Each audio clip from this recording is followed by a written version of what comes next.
Familia apar kod aboro kuma moko 100 mayudo midhiero kaluwore kod oula mane omuoch Mai Mahiu e kaunti ma Nakuru. Gikone to yudo kony kowuok kuom jo-Samaria mang'uon kata jogo mane ochiwore giwegi. Thoth familia go ne yudo lal mag mwandu mag utegi. Bende oula ne oketho moko kuom mwandu mane gin godo.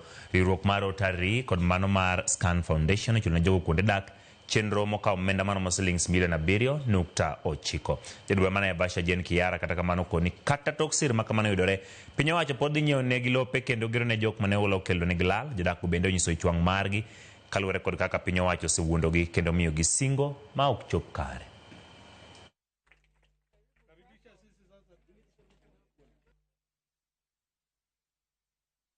As Rotary, when we came, we only had ability to do 7 houses.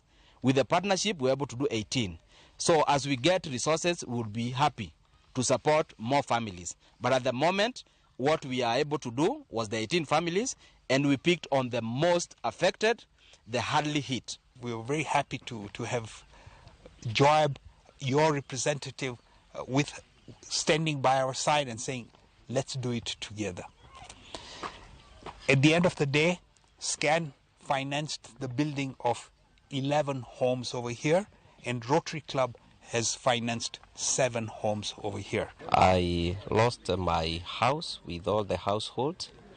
I also lost my land. As you can see, the land was destroyed beyond reclamation. But even more painful, I lost my